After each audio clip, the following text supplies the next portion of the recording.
One division remaining in our 2026 season outlook and predictions. Let's start with the New York Giants in the NFC East and talk about what I predict for them this season.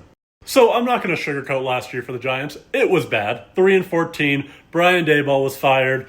But the good thing about it was that you were in almost every game.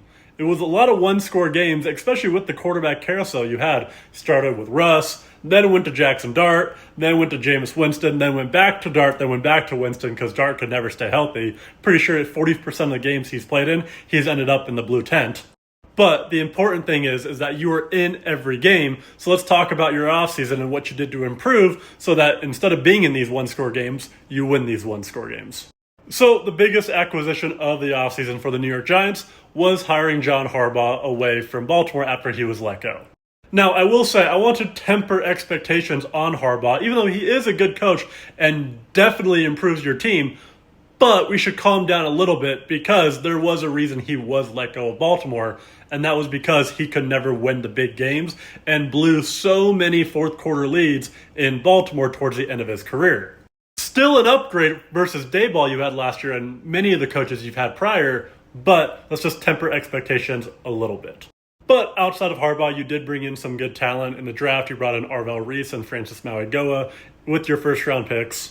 You signed Greg Newsome to be your starting quarterback from Jacksonville. You brought in DJ Reader from Detroit, and you brought in Darnell Mooney and Odell Beckham to help with your wide receiver core after losing to Wan'Dale Robinson, and hopefully Malik Neighbors comes back relatively quickly. I believe he's already been activated, so he could be back for week 1.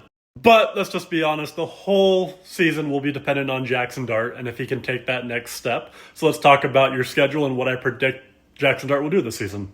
So I'll be honest, and it might come off as blunt. I don't like Jackson Dart. I never really have. I never liked his decision-making ever since Ole Miss. I thought he played the game extremely well during the draft process in order to be a first-round pick, even though talent-wise, I do not think he was a first-round grade. And the worries of his decision-making have still lingered into his first year. I thought his decision-making was poor. He takes too many unnecessary risks. I'm just out on Jackson Dart, and that's why I do not like the New York Giants this season, even though I do think you have a good roster and a good head coach. I also think it's going to be an uphill climb because I do think you are the worst team in the division. If Jackson Dart, though, does pan out and I'm proven wrong, I have the Giants ceiling at 9-8, taking a huge step forward from 3 wins, but I have their floor at 6-11 because, again, Jackson Dart you can't trust. Overall, though, I do have the Giants record being 7-10. Huge improvement, doubling your wins from last year at 3. Harbaugh does make you better. You have a good roster, but again, you are the worst team in the NFC East. Let me know if you agree or disagree in the comments down below.